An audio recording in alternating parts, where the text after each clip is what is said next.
5,000 cracked clay pipes dumped in a heap the county called rubble. The salesman came with a clipboard and a number he thought she couldn't refuse. She said 4 words: "The farm is not for sale." Underground, in the dark, the old clay was already pulling water from air. The trench was 3 feet deep and the morning hadn't burned off yet. Maggie Eldridge knelt in it with her palm flat against the mouth of a clay pipe, and the pipe was wet. Not leaking, sweating, beaded all over the inside curve like a glass of iced tea in August in a county that hadn't seen measurable rain in 41 days. She held her hand there a long time. Then she wiped it on her chambray sleeve, rolled the cuff back over her forearm, and sat back on her heels in the dirt, and the brass-cased pocket level swung on its leather thong at her belt and tapped the pipe once, like a knuckle on a door. 3 months earlier, that pipe had been garbage. Go back to March, Eastern Oregon, 1968. 180 acres of Eldridge ground running east off the county road, and every dry inch of it belonging to a 24-year-old woman with a single low braid down her back and nobody left to ask for help. Walter Eldridge had been dead 13 months, heart in his sleep, in the chair by the stove with his boots still on. Her grandfather had raised her on that dirt and left it to her outright, and the neighbors had done the arithmetic out loud at the co-op before the ground over him had even settled. 180 acres, no well worth the name. 11 inches of annual rainfall and a water table that laughed at you. A girl alone. Everybody agreed on the ending. Sell by fall. Maggie didn't argue. Maggie almost never argued. She fixed the north fence, ran 40 head of ewes she couldn't really afford to feed, put in 11 acres of alfalfa that came up thin and yellow and went broke slower than anybody predicted, which, in that country, counts as a personality. Then the county came for the old rail line. The Umatilla spur had been dead since 1953, and that March the road department brought 2 dozers and a backhoe to pull the bed apart for a culvert realignment. Under 60 years of ballast, they hit the drainage system. Terracotta field tile, unglazed, hand-fired, laid by section crews before the First World War. 4-inch bore, foot-long sections, miles of it. And the dozer blade did what a dozer blade does. 5,000 pieces of cracked clay pipe stacked in a berm beside the cut, every one of them useless for drainage because a cracked drain tile is a joke. Maggie stopped her truck on the shoulder because the pile was orange and the light was on it. The county foreman told her the disposal contract was already written. Haul off to the Hermiston landfill, $750, and it made him tired just saying it. $750 of taxpayer money to bury clay in a hole in the ground. She walked down into the cut anyway. Now, you have to understand what she was carrying when she did it. Not tools. In the truck cab on the bench seat, under a folded feed sack, sat a canvas-bound field journal tied shut with twine, stained dark at the corners where a thick, freckled hand had held it for 40 years. Walter's handwriting was small and square, and it never wasted a word. Page after page of rainfall totals, soil notes, the exact date the coyotes moved down off the ridge every autumn. And on the inside of the front cover, pressed hard enough to dent the board, 4 words. Water isn't found, it's kept. He used to say it standing in the dooryard with his hands clasped behind his back, gold wire spectacles fogged, watching the neighbors drill deeper and deeper and pump harder and harder. Every man in the valley was hunting water like it was a lost dog. Walter said they had it backwards. The air over eastern Oregon in July carries moisture. The ground 20 inches down is cool. Bring those two together, and something has to give, and what gives is due. He'd never finished the idea. He'd sketched it, argued it at the Grange until men changed the subject, and died with it half drawn on page 91. So Maggie picked up a piece of cracked tile in the cut and turned it over in her hands. Unglazed. That's the whole thing right there. Nobody glazed field tile in 1911 because the point was for water to pass through the wall. Porous fired clay. Thousands of tiny channels, the same material that keeps a buttercrock cold on a counter. She put the broken end against her cheek, and it was cooler than the air. She breathed into the bore and watched the inner wall haze and bead. Cracked didn't matter. Cracked was better. She didn't need it watertight, she needed it to sweat. She stood up in the trench, cut in her scuffed tan boots with the mismatched laces, dust on her cheekbones where the sun had already burned them pink, and she went and found the foreman and offered him $1 for the pile. He thought she was being funny. She wasn't. Salvage title, county form, $1 consideration, buyer removes at buyer's expense. He got a pen. He got a supervisor. The supervisor got a look on his face like a man who'd just been handed $750 and couldn't figure out where the catch was hiding. And then he decided the catch was that she was young and female and clearly not right in the head, which is a comfortable place for a certain kind of man to park his confusion. She signed, Margaret Eldridge, in a straight, plain hand. The freckles across her nose, the pale thumbprint birthmark below her left ear. Nothing about her looked like a woman who just bought 5,000 broken pipes. Loading started that afternoon, flatbed, by hand, one section at a time. Roy Halleck came by on the road with his elbow out the window, barrel-chested, sunburned, straw hat on the seat beside him.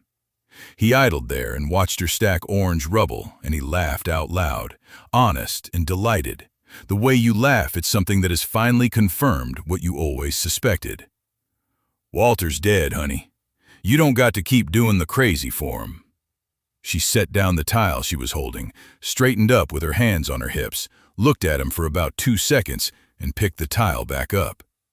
The first truckload rolled into her dooryard at dusk and thudded down in a slide of clay.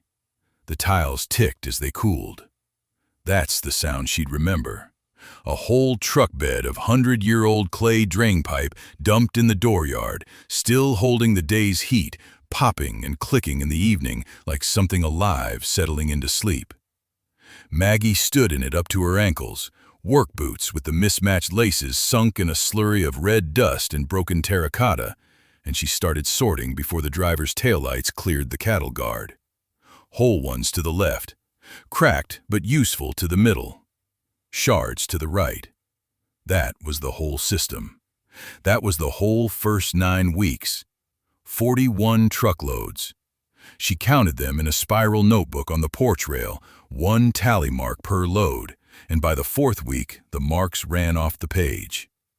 The county was tearing out an old drainage field down by the Umatilla Flats, and the contractor was paying $75 a load to haul the clay to a landfill. She took it for free. He thought he'd swindled her. She let him think it. Sorting is brutal, boring work, and nobody tells you that.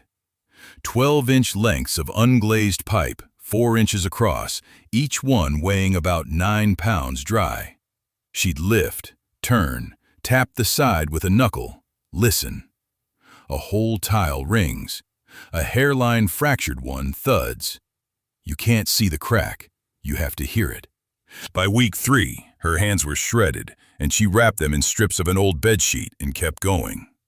Dark honey blonde braid, gone gray with clay dust, freckles buried under it, the brass pocket level bouncing on its leather thong at her belt with every lift.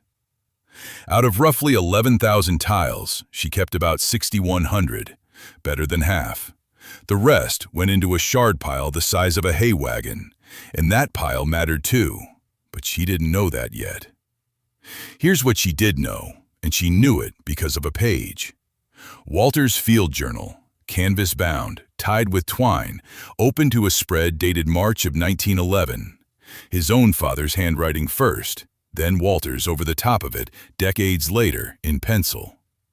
A grid, parallel lines, 18 feet apart, drawn across a rectangle labeled the West 40. Notes in the margin. Tile laid end to end, no cement. Joints open 1/4 inch. Depth 30 inches. Fall, 1 inch per 100 feet, no more. And underneath, in Walter's hand, angrier and later. Never finished it. Ran out of tile in '54. Ran out of years after. He'd been trying to build the thing for 40-some seasons, and the world kept handing him reasons to quit. So what is it? What's the trick that a stubborn old man in gold wire spectacles chased for half a century while his neighbors bought pumps? Unglazed terracotta is porous. That's it. That's the whole miracle. Fire clay hot enough and it hardens, but leave the glaze off and the wall stays full of microscopic channels. A fired tile will pull water into itself like a sugar cube touched to coffee. Maggie tested it the second night. Set a dry tile in a bucket with 2 inches of water and came back at dawn. The clay had darkened up the entire wall, 6 inches above the waterline, against gravity. Capillary action. Water climbing through the pipe's own body. Now run that backward. Bury the tile at 30 inches, open the joints, and the soil moisture doesn't just sit there.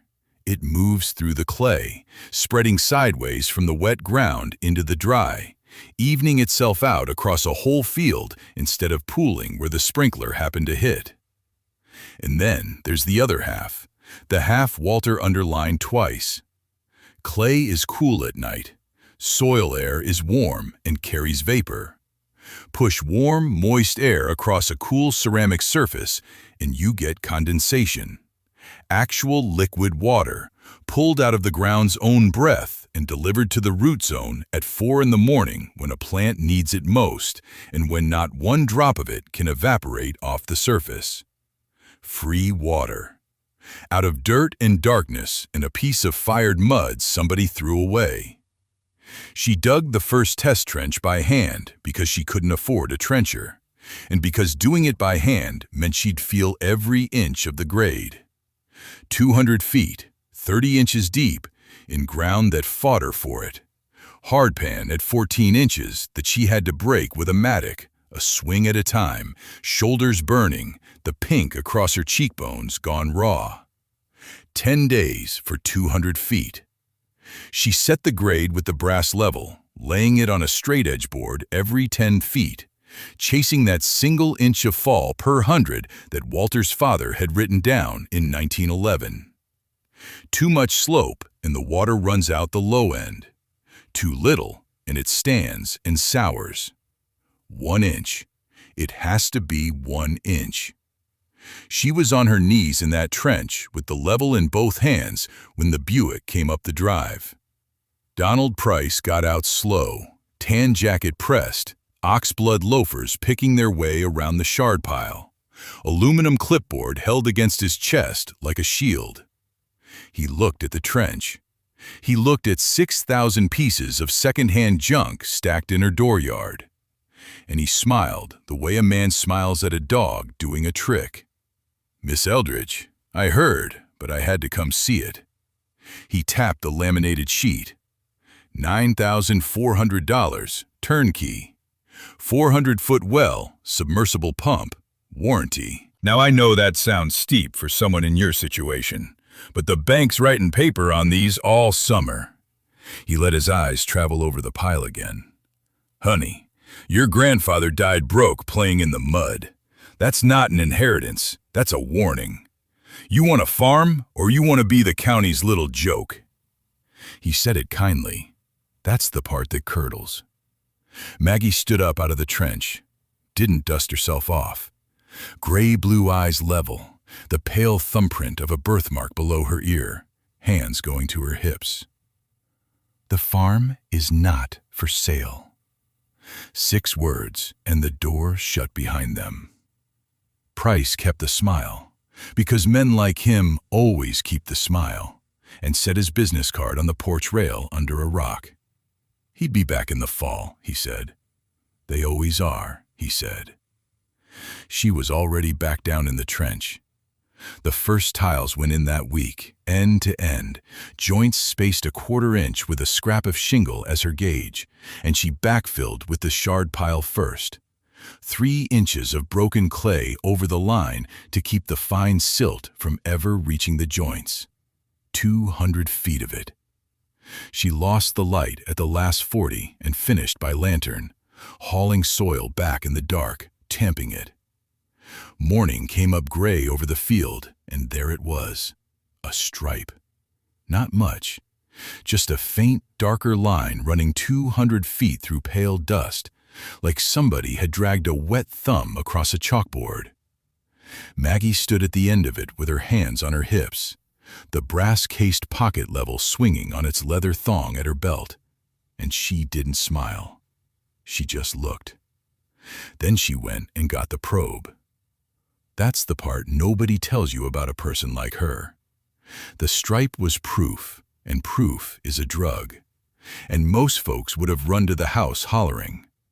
She pulled a steel soil probe out of the truck bed, walked 10 feet in from the head of the line, and drove it down. The core came up in bands. Top 4 inches, dust. At 12 inches, something that held its shape when she squeezed it. At 24, dark and cool, and it smeared on her thumb. She weighed samples on Walter's old postal scale in the kitchen, dried them in a low oven, weighed them again.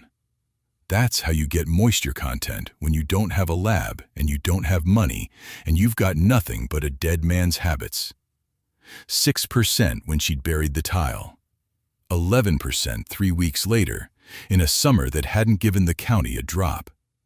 11% isn't a miracle. 11% is a melon root deciding to live. She wrote it in the journal. His journal. The canvas one tied with twine, on the blank pages in the back where his handwriting stopped and hers started. Same column format he'd used. Date, depth, percent, weather. She didn't add commentary. He never did. What she didn't know yet was joint spacing. Nobody had taught her that, because nobody was teaching it. The whole idea was a crank notion from an old man in irrigation boots. So she learned it the way everything on that place got learned. Wrong first. Her first joints were butted tight, clay tile to clay tile, snug as a handshake. Made sense. Keep the dirt out. Except a buried line that keeps everything out also keeps everything in, and the whole point was seepage. Water crawling sideways out of the pipe into the root zone, a slow bleed instead of a flood. Tight joints gave her a dead pipe, 20 feet of it at the low end where the soil never darkened at all. So she cracked one open and spaced the next set 1/8 of an inch apart, then 1/4. Then she started packing coarse gravel around the gaps. Pea gravel she screened herself off the creek bank with a piece of hardware cloth nailed to a frame, standing in the water in her boots with the laces mismatched, shaking rock until her shoulders burned. Coarse gravel around a joint does one thing. It gives water a highway and gives silt a wall. In theory. By late June, she had 400 feet down and a system that, on paper, worked. July. The melon row above the line put out runners, while everything else in that field sulked. 10 days of that. 10 good days. Then the numbers stopped moving. 11% held, then slid to 9, then 8, and the darker stripe faded from the middle outward like a bruise healing. 140 feet of line. Dead. She checked the head, checked the fall with the brass level, checked the standpipe. Fall was right. Water was going in. Water was not coming out. She got a shovel and she dug.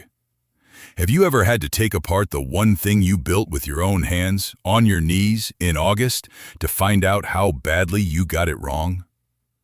3 feet down at the 70-foot mark, she found the joint. Pulled the collar rock away, lifted the upper tile, and the joint gap wasn't a gap anymore. It was packed, solid.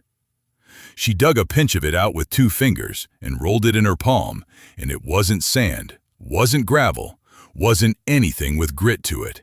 It crumbled to dust so fine it left her fingertips smooth. Silt.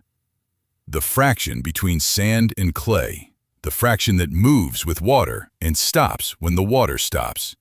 And it had walked into her gravel collars grain by grain for 6 weeks and cemented every one of them shut. The gravel wasn't a wall. The gravel was a sieve with holes big enough for the thing she needed to stop. She sat back on her heels in the trench with gray dust on her fingers and the sun hammering the back of her neck, and the freckles across her nose had gone dark from a month of this, and she said one word out loud that we won't repeat here. Then she got up and drove to the feed store because she needed wire. Halleck's truck was out front, so were 3 others. She came through the door and the talk didn't stop, which was the point. It wasn't meant to stop. "There she is," somebody said. "How's the underground river?" Roy Halleck, barrel-chested in his green plaid, sweat-darkened straw hat turning in both hands, didn't say anything at all. He just looked at a bin of bolts very hard. The one who did the talking was leaning on the counter next to a man in a pressed tan jacket who had no business at a feed store in August. Donald Price, clipboard against his chest, ox-blood loafers, not a speck of dust on them, weight on one hip, that easy smile. "Miss Eldridge," Price said, warm as a bank lobby. "I heard you're burying pottery. My condolences to your granddad's memory. Some folks just don't have the education to know when they're beat, and you can't teach that. When you're finished playing in the dirt, the well package is still $11,000. It'll be $12 after harvest. Prices go up for people who waste my time." He said it the way you'd tell a stray dog to run along. She took her spool of wire to the register, paid, took her receipt, and walked out. Didn't answer him. Didn't answer any of them. The screen door banged, and that was the whole speech. Driving home, she wasn't thinking about Price. She was thinking about a strip of cloth. Because silt moves with water, and water goes through burlap, and silt does not. Burlap's weave is tight enough to catch the fine fraction and loose enough to let the wet walk right on through. Wrap the joint in burlap. Then pack the coarse gravel outside the burlap. 2 layers doing 2 jobs. She had it by the time she hit the cattle guard. But conception is cheap and August is not, and the 140 feet already sealed didn't care what she'd figured out. The melon row above it curled at the edges, then yellowed, then laid down flat in the dust like it had given up standing. Total failure. 400 feet, 6 weeks, a summer's savings. At first light, she took the shovel back out to the head of the line and started digging it up. 40 feet of clay tile laid out in the yard like a row of broken teeth, each one packed solid with silt gone gray and powdery in the sun. She cracked one open with a hammer and looked at the core of it. Fine river dust, the exact stuff that made the ground good, packed so tight it had turned into a plug. That's the thing nobody tells you about buried tile. Water doesn't just move through soil, it carries soil. And the finer the particle, the further it travels, until it finds a joint and stops there forever. Maggie sat on the tailgate with the pieces in her lap and her braids stuck to her neck with sweat. And she did not swear, and she did not cry. She went and got the field journal. Walter had a page on it. Of course he did. Halfway down, in that cramped pencil hand, "Water wants to move. Silt wants to sit. Give the water a road and the silt a wall." Under it, a sketch, the tile in cross-section, and around it, a shaded ring, and one word: gravel. So she rebuilt it. Every length got a collar of burlap, cut from feed sacks, wrapped over the joints and tied with baling twine. A filter fine enough to stop the silt, coarse enough to let water pass. Then the ring. 3/4-inch washed gravel, 4 inches under the tile and 6 inches over it, so the water had to travel through stone before it ever touched clay. Washed is the key word. She hauled the first load from Kimball's pit, and it came in dusty, full of fines. And she stood there with a garden hose and a screen frame and rinsed 2 tons of rock by hand before it went in the ground. Took her 4 days. Her hands cracked open at the knuckles, and she taped them and kept going. Then came the math, and the math is where it stops being ditch digging and starts being engineering. 30 inches deep, not 24, which is where the plow pan sits and where a heavy tractor pass can crush a tile line into a memory. 30. Below the working zone, still inside the root zone of a melon vine at full stretch. Laterals 14 feet apart, because on that ground, a silty loam over a caliche shelf, water wicks sideways about 7 feet before gravity wins, and 14 is 7 doubled. And fall. This is the part that killed the test line, and she knew it now. 0.4%. 4 inches of drop for every 100 feet of run. Steep enough that water never sits still and drops its load. Shallow enough that it doesn't scour. She had no transit. She had her grandfather's brass-cased pocket level on its leather thong, 100 feet of mason's line, and a set of grade stakes she cut herself out of lath.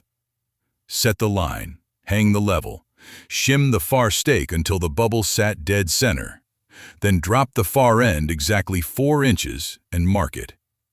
She walked that grid on her knees, every lateral, every 10 feet, checking, adjusting, packing. And every line ran downhill to one point. A catch sump at the low corner of the field, a concrete culvert ring set upright in a gravel bed 4 feet deep where the excess water collected and could be pumped back up to the head ditch.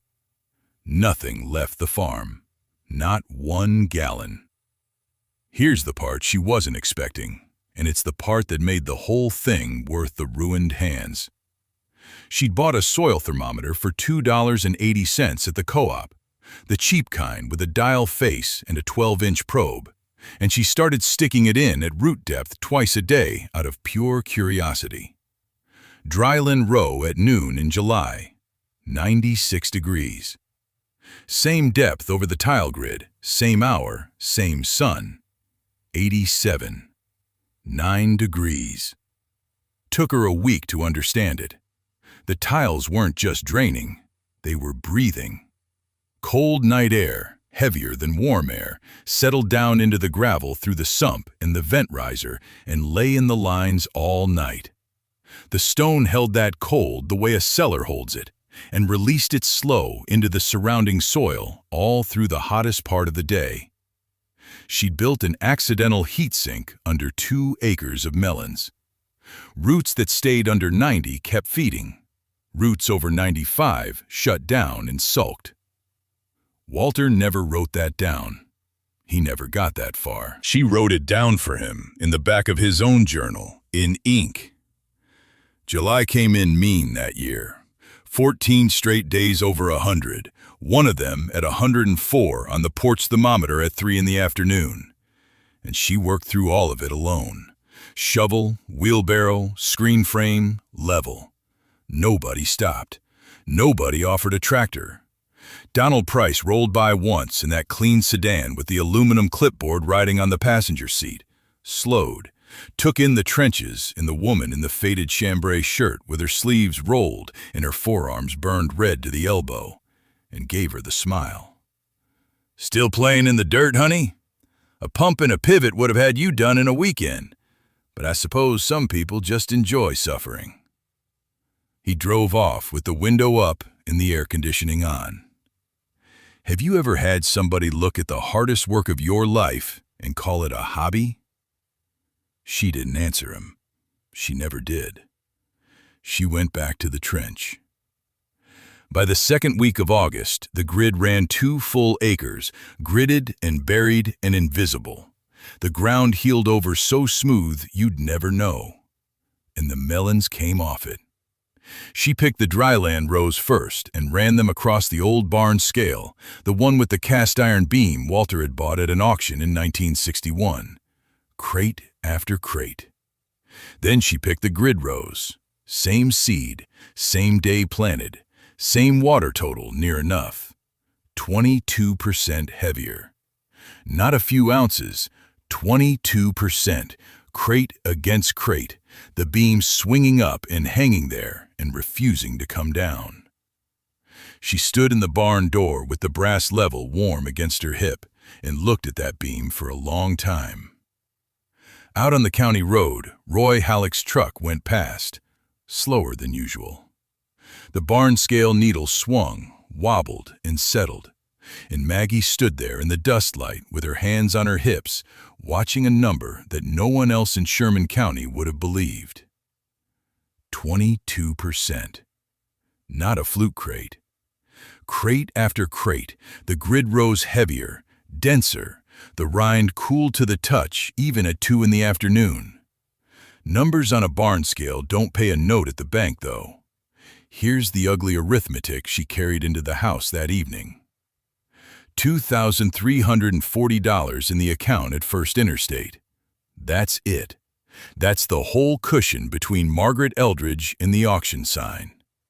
The hay contract she'd counted on, 60-ton to a feedlot out past Condon, had gone sideways in July when the buyer found cheaper stock in Umatilla and mailed her a one-paragraph letter that didn't bother with an apology.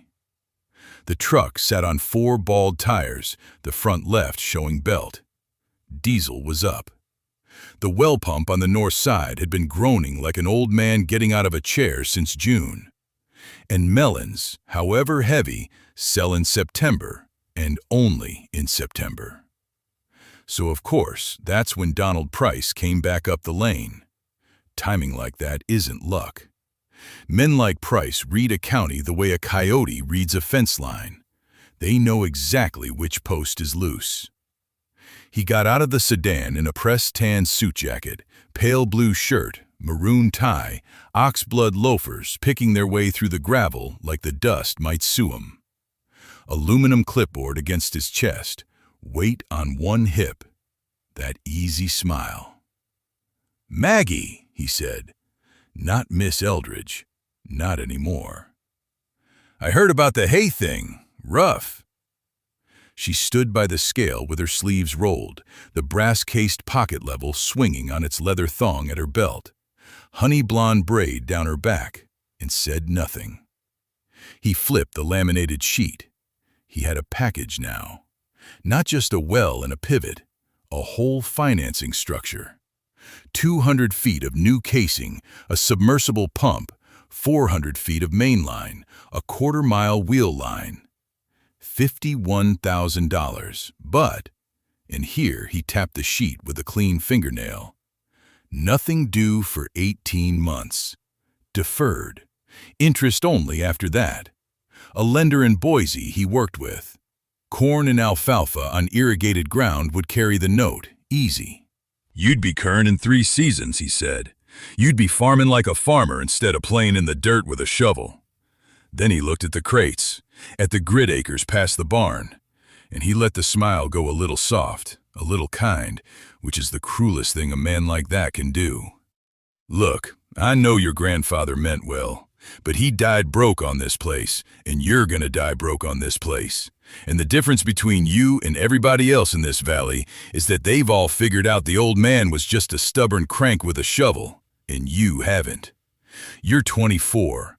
Nobody's coming to rescue a girl who buries trash in a field and calls it a system. You're not clever. You're just poor and too proud to admit it." He handed her the folder like he was handing bread to a beggar. She took it. She said, "I'll look at it." 4 words, flat as a shut gate. And here's the thing you have to understand. She wasn't lying. She did look at it.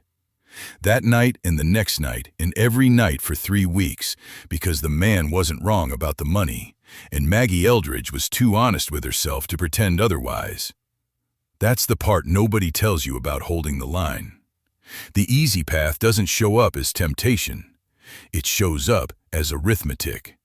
It shows up on a laminated sheet with clean columns, and every column is true.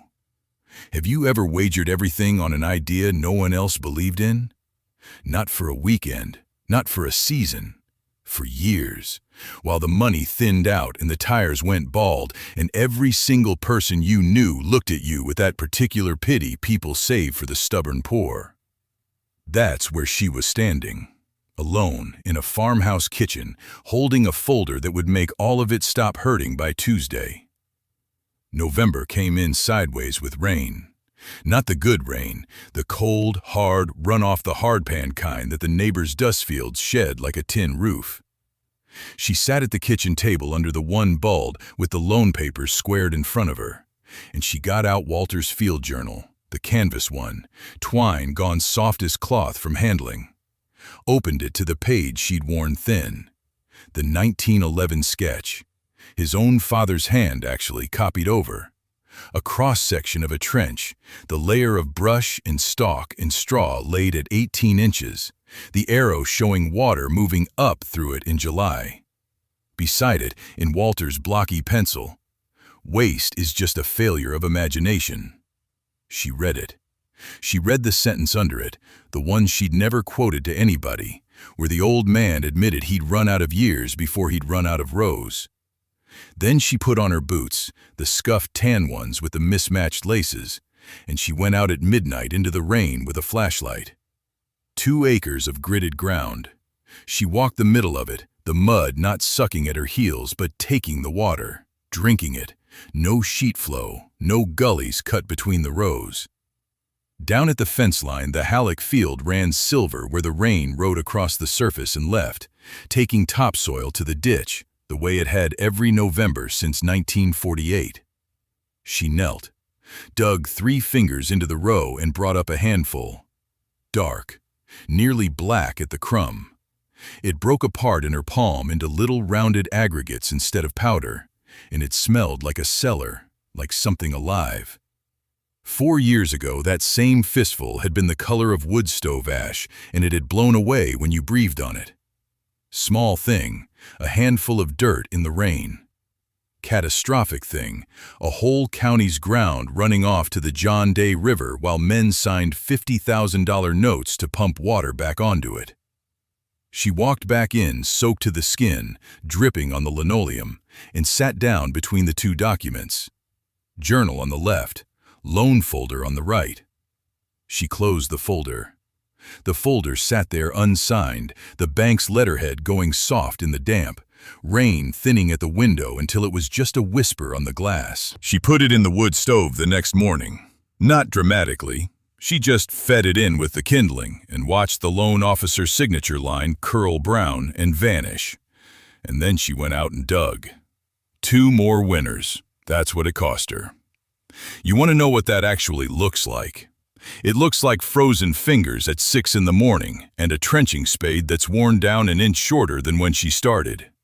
It looks like the brass-cased pocket level on the leather thong at her belt, taken out and set on a plank across the trench 40, 50 times a day, checking that 1/4 inch per 100 feet fall Walter wrote about in a hand that shook by the end. It looks like a woman in a faded blue chambray work shirt with the sleeves rolled, honey blonde braid down her back, stiff with frost, kneeling in mud that grabs her boots and doesn't want to give them up. By the end of the second winter, she'd laid 3,100 tiles, 1,900 more stacked under tarps by the equipment shed, waiting. And here's where it went wrong again, because it always goes wrong again. She'd taken the tractor across the north lateral in early April to pull a stuck harrow. Ground looked solid. Ground lied. She felt the rear wheel drop maybe 4 inches, that sick little lurch, and when she got down and dug, she found it. 11 feet of lateral crushed flat, the clay tiles cracked into a mouth full of broken teeth. The whole line dead behind it, water backing up in the trench like a clogged drain. She didn't swear. She sat on her heels in the wet and studied it for about 20 minutes. Then she went and read Walter's journal by lamplight, and there it was, page 90-something, an entry from 1961 nobody had ever bothered to look at. Tile once a cradle, not a shelf. He'd sketched it. Gravel bedding under the pipe, not just around it. 4 inches minimum, so the load spreads across the arc of the tile instead of punching down through one point. And above it, backfill in lifts, tamped, so the soil column carries the weight instead of dumping it all on the crown. She'd been laying tile on flat trench bottoms like a woman setting plates on a table. Every pass of the tractor had been a hammer. She relayed that 11 feet with a bed of washed gravel and packed the backfill in 6-inch lifts. And then, because she was her grandfather's granddaughter, she went back and rebedded 400 feet of the older laterals where the crossings were. Took her 5 weeks. Nobody paid her for it. Nobody watched. Have you ever fixed something nobody knew was broken, on land nobody thought was worth fixing? The system got stronger. It always did after it broke. And the soil was doing the quiet thing. She'd been pulling samples every October along a marked grid, 12 points, same spots, sending them to the state lab in Corvallis for $11 a pop. The first year, that ground read 0.8% organic matter. Pale stuff, ashy, crumbled like dry cake. Third year, 1.6%. Doubled. You can see it before the lab tells you. She'd take a spade slice and hold it in her palm, and the color had gone from the gray of old newsprint to something closer to coffee grounds. It held together when she squeezed. It smelled like something instead of nothing. Roots ran down through it now, instead of pancaking sideways at 8 inches where the hardpan used to sit like a lid. Roy Halleck drove past on the county road that October, straw hat on the seat beside him, and slowed. Didn't stop. Just slowed and looked and drove on with his shoulders rolled forward over the wheel. Then came 1977. 3.1 inches of rain in 11 months. The Weather Service called it a 100-year event. Old-timers who remembered the 30s said the 30s weren't this bad, because in the 30s, the snowpack still came. That winter, the blues held almost nothing. The creeks that fed the valley ran clear and thin and then ran gravel. And the wells started dying. Not all at once. That's the cruel part. It's a slow strangle. The Prather place lost pressure in March. The Kittredge quarter went dry in May, then came back muddy, then went dry for good. Static water levels across the valley dropped 40 feet in a single season. Pump housings that had run cold for 30 years started running hot, sucking air, burning out impellers at $600 a throw. Guess who had a very good year? Donald Price's drilling crews were booked 11 weeks out by June. 11 weeks. He'd stand there in his pressed tan jacket and maroon tie, oxblood loafers picking their way around the mud he'd never once had to work in. Aluminum clipboard against his chest, and he'd tell a man whose alfalfa was dying that he could maybe squeeze him in August. New well, 400 feet minimum now, $22,000 plus casing. He told Roy Halleck, and Roy repeated it later, still hot about it. You people always wait until you're desperate. Then you want it cheap and you want it Tuesday. That's the voice of a man selling water to the drowning and enjoying it. He'd swung by Maggie's gate once that spring, out of what he called courtesy. Weight on one hip, that easy smile. Said the deep aquifer was the only serious answer now. Said her little clay pipe hobby project was cute, but this is a real drought, and real droughts don't care about your grandfather's opinions. She said 4 words. The farm's not for sale. He hadn't offered to buy it. That was the point. Because down under her 26 acres, the grid was doing exactly what a dead man said it would. Those tiles weren't just carrying water off. Bedded in gravel, running level to a 1/4 inch, they'd rebuilt a water table she could sit on. She probed the root zone in July with a soil moisture meter and got 18%. 18. In the worst drought in a century. 0 electricity, 0 pump, $0 to Donald Price.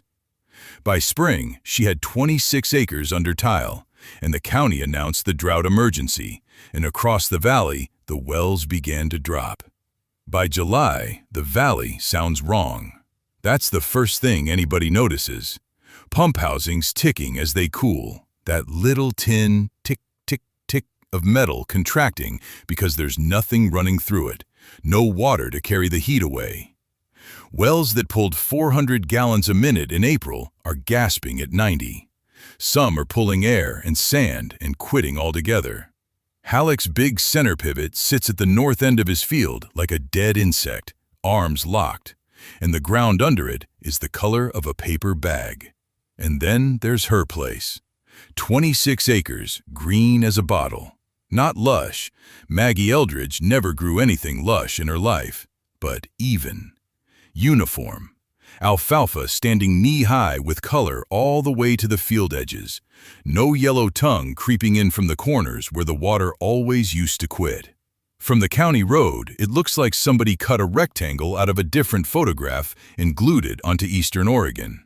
People slow down. They don't stop. They slow down and look and drive on. And that's a specific kind of silence, if you've ever been on the receiving end of it. The extension agent shows up on a Tuesday with a soil probe and a cardboard box of sample bags, and he is genuinely, professionally confused. He pulls cores from 4 spots, 0 to 6 inches, 6 to 18. He rubs the first one between his thumb and finger and stops talking mid-sentence, because it crumbles. It doesn't smear, it doesn't shatter into hard-pan chunks. It breaks into little rounded aggregates like coffee grounds, dark chocolate brown, and it smells like a cellar. 3 years ago, that same ground was pale as ash, and it ran off in sheets every time it rained. His readings come back, and he calls her twice to make sure he wrote the field down right. Organic matter at 2.4%, where the county baseline is 0.9. Water infiltration test. He pounds a ring into the soil, fills it, and times the drop. Halleck's ground took 41 minutes to take an inch. Hers takes 6. Moisture at 18 inches, while the neighbors are bone dry at 9. He keeps asking what she's applying, what product, what rate. She doesn't lecture him. That was never her way. She walks him out to the head ditch and puts his hand on the tile. The terracotta collar Walter had drawn in the journal 40 years before anybody in that county cared. The fired clay pipe laid at a shallow angle with the joints left open on purpose. Not to drain, to charge. She shows him how the winter runoff, the stuff everybody else lets rip down the road grade into the culvert, gets slowed and fed sideways into the profile through those open joints. She digs a shovel spit beside one and hands it to him so he can see the root mass. Alfalfa taproots gone down past the pipe, following the moisture line, 4 and 5 feet deep, white and fat. Then she takes him to the compost windrows and turns one with a fork so he can feel the heat come off it. 140 degrees at the core. She's been building them off dairy waste and the straw nobody else wanted, hauling it for the cost of the diesel. That's the meal, she says. He writes for a while, standing up, using his knee. And when he's done, he asks her, plain, no clipboard voice, whether she'd mind if he brought a colleague out. She says that'd be fine. Notice what didn't happen. She didn't crow. She didn't hand him a receipt for every insult she'd swallowed since 1974. She fed him a fact, then another fact, then let him do arithmetic with his own hands. The feed store changes next, and the feed store is where a valley keeps its actual opinion. For 2 years, the talk there had a rhythm to it. Walter's granddaughter, the clay pipes, the girl who wouldn't drill. Donald Price used to hold court by the coffee urn with that aluminum clipboard against his chest, weight on one hip, that easy, patient smile, telling men in a low, friendly voice that she was a sad case. Honestly, a girl playing in the dirt with her dead grandpa's ghost, and that some people just can't be helped, and you can't sell a well to somebody too proud to admit she's poor. He said it like a joke about a stray dog. That's the tone. pity with a price tag on it. Now Price still comes in, still wears the pressed tan jacket, still parks the oxblood loafers on the rail, still has the laminated pricing sheet, 1,100 feet, casing, pump, terms available, sign here. And nobody wants it. Not because they got righteous, because the water isn't down there anymore at any price, and the men who signed his paper in '76 are making payments on holes that whistle. The whispers about Maggie stop. Nobody replaces them with praise. It just goes quiet when she walks in for mineral blocks, and men look at their boots, and somebody says, "Afternoon," and means something by it. Have you ever been laughed at for 2 straight years by people who never once asked you a question? That's the thing about her silence. It wasn't stubbornness. It was patience with a delivery date. Roy Halleck comes on a Thursday evening in August. He parks at the end of the drive instead of pulling up to the house, which is its own kind of statement, and walks the last 50 yards heavy-footed, shoulders rolled forward, that sweat-darkened straw hat off his head and turning in both hands. 52 years old, barrel-chested, sunburned pink, the freckling on his forearms gone dark from the season. He'd been the loudest one at the start, called her tile a drain field for a house nobody built. Maggie's on the porch step with her sleeves rolled, the low braid over one shoulder, her grandfather's brass pocket level hanging off her belt where it always hangs. She doesn't stand up. She doesn't help him. He doesn't apologize. Men like Roy Halleck don't, and honestly, the ones who do are usually selling something. He says, "That collar you got on the head ditch, does it want the joints packed or open?" A question, not a joke. First one in 3 years. She looks at him a moment. Then she goes into the shed and comes back with 12 terracotta tiles stacked in her arms and a diagram on butcher paper, angles and spacing marked in Walter's hand, copied over in hers. "Open," she says. 2 inches of gravel under, none on top. She sets the stack down on his boot side of the step. "Waste is just a failure of imagination, Roy. That's all this ever was." 12 terracotta tiles, 4 inches across, stacked in the bed of Roy Halleck's truck. He loaded them by hand, one at a time, wouldn't let her help. His straw hat tossed on the seat and his freckled forearms streaked with clay dust. Maggie stood with her hands on her hips, the brass pocket level swinging on its thong at her belt, and watched him work. Neither one of them said anything about the joke he'd made 3 summers back at the co-op counter. He set the last tile down, wiped his palms on his overalls, and asked what depth she'd run them at on ground that sloped 2 feet in 100. 30 inches, she said. Fall of 1/4 inch per foot. Don't cheat it. That was the whole conversation. That was enough. By September, Roy had 400 feet of tile in the low corner of his east field, the corner that had drowned every spring since his father owned it. He didn't tell anybody where he got the idea. He didn't have to. In a county that size, a man buying terracotta from a demolition yard is news by supper. 9 farms the first year. That's what the numbers say. 9 men digging trench with borrowed backhoes and a string line, running tile out to the old irrigation cuts, seeding the outfall pools with the same fathead minnows Maggie had been pulling out of her ditch since she was 24. 9 turned to 19 by the following spring. By 1977, the Extension Office's own windshield survey counted 31 operations in the basin running some version of it: tile grid, ditch reservoir, fish in the standing water, silt-heavy bottom water pumped back onto pasture instead of clean well water pumped up from 400 feet at $11 an acre-foot in diesel. 31 farms that had stopped drilling. Sit with that number a second, because somebody else did. A crew from the State University came out in June with a truck full of soil probes and a graduate student who kept losing his hat in the wind. They spent 9 days walking Maggie's ground. They pulled cores at 6-inch intervals. They logged the outfall temperature 4 times daily. They measured nitrate in the reservoir water at 18 parts per million against the 4 you'd find in the well. And they sampled the pasture soil and found organic matter at 3.4%, where the county baseline sat at 1.1. The soil scientist ran a handful of it through his fingers and looked up at her, at the low honey-blonde braid, the faded chambray, the gray-blue eyes that gave him nothing, and asked who'd designed the layout.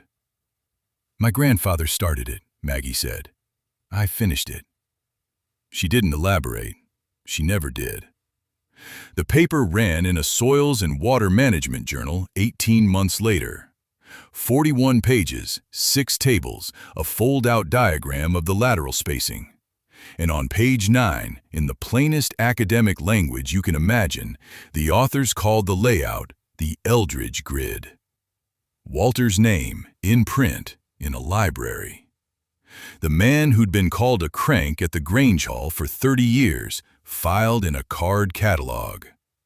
Now, you want to know where Donald Price was during all this. He was doing what men like Donald Price always do when the ground shifts under their pricing sheet. He was trying to find a way to charge for it. First came the licensing angle. He drove out in the pressed tan jacket, the maroon tie, the oxblood loafers picking their way across her gravel like the gravel had personally offended him. And he stood there with that aluminum clipboard hugged to his chest and explained, patiently, warmly, the way you'd explain a stove to somebody, that his company was prepared to formalize the design, package it, sell installation kits. She'd get a royalty, a real one, 4%.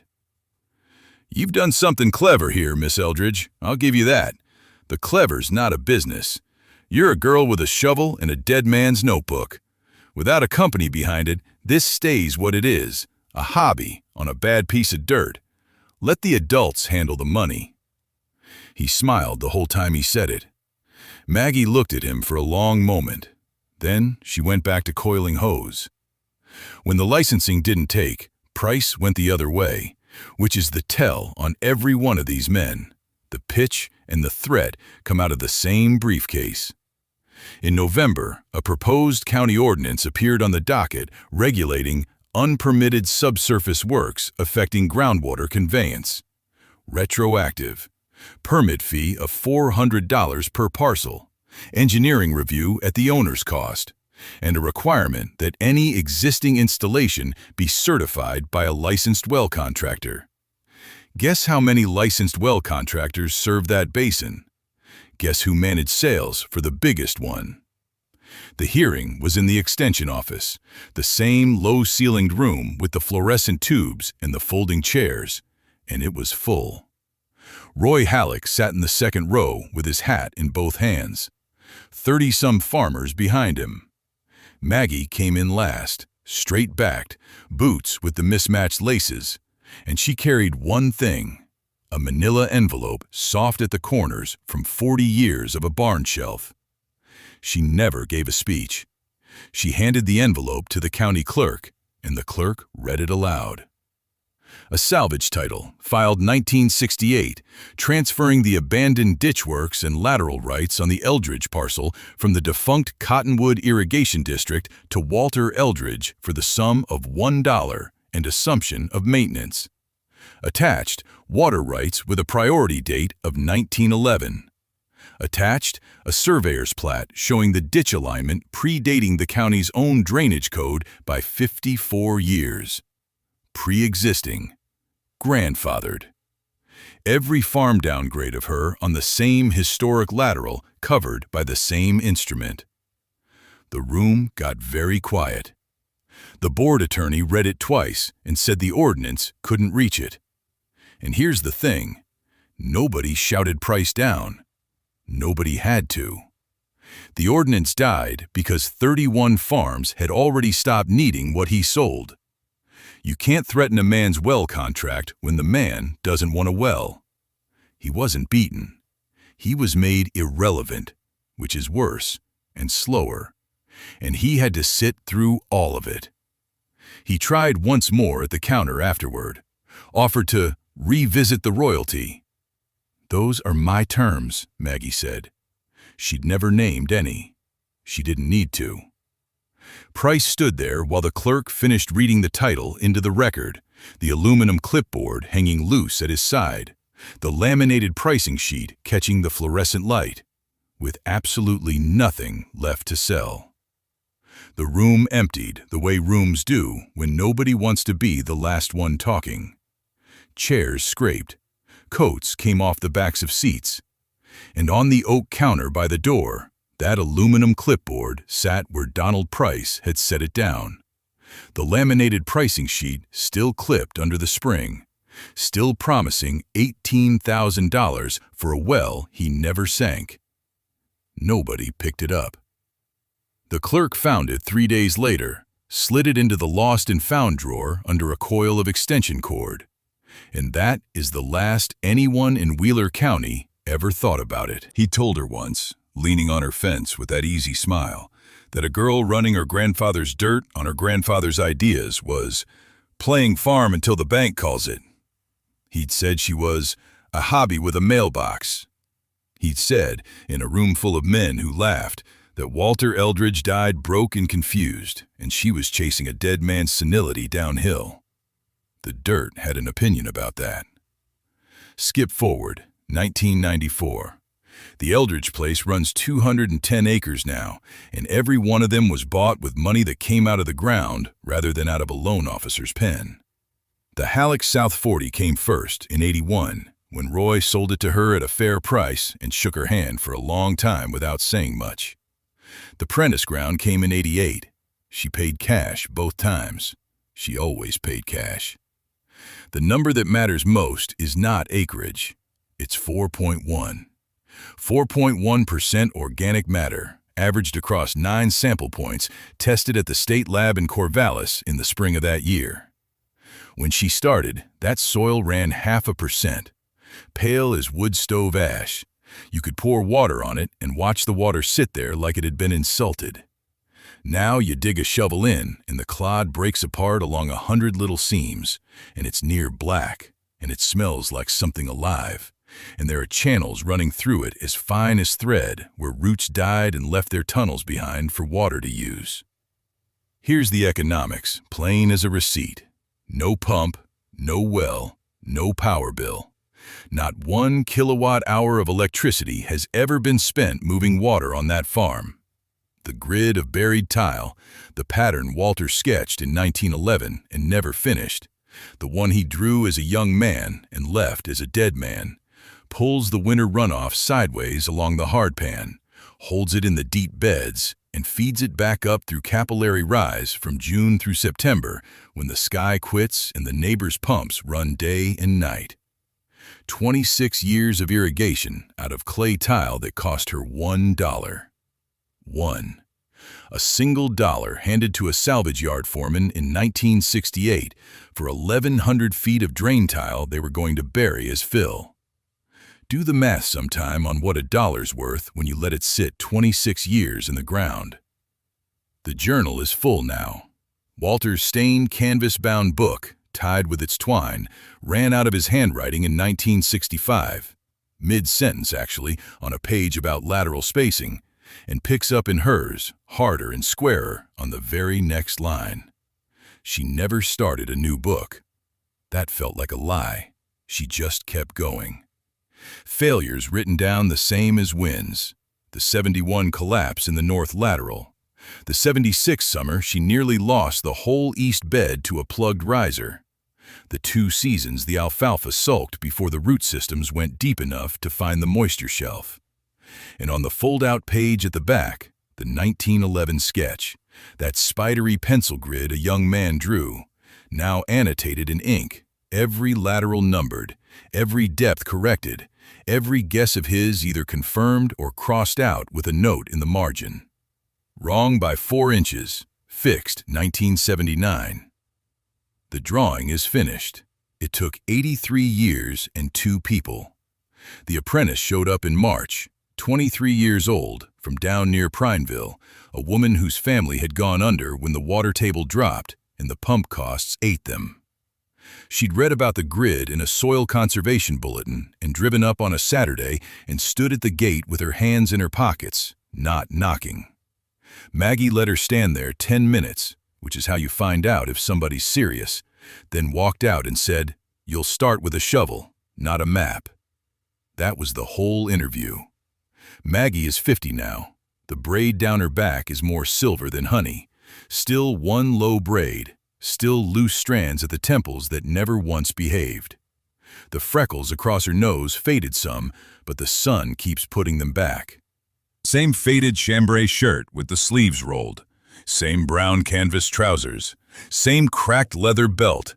And on that belt, on its leather thong, the brass-cased pocket level, worn smooth as a river stone from 30 years of thumbs. She handed it over in October. Level first, then the tile spade with the handle Walter had wrapped in tarred twine, then the journal. Both handwritings in it, the old man's and hers, and a good third of the book still blank on purpose. "Don't be precious with it," she said. "Write down everything that goes wrong. That's the useful half." And the neighbors? Nobody laughs. Hasn't been a laugh in 20 years. Roy Halleck runs tile on his own ground now. Cracked brown work boots, straw hat in both hands the day he first came to ask. And he's the one who tells the young ones which end of the county to drive to. 4 farms in the valley run the grid, then 11. Then the extension office started handing out a mimeographed sheet with her lateral spacing on it, and no name at the top. And that was fine with her. Last thing. Late that October, warm still, dry as bone, the 4th month without rain. She walked the young woman out to the east bed and had her kneel and pull the cap off the inspection riser. Put her hand in. Down there in the dark, in a drought, the mouth of that buried tile was cool and beaded and sweating water. The girl didn't say anything. Good. "Waste is just a failure of imagination," Maggie said. "He told me that. Now you've got it. Go find out what's buried under your own ground."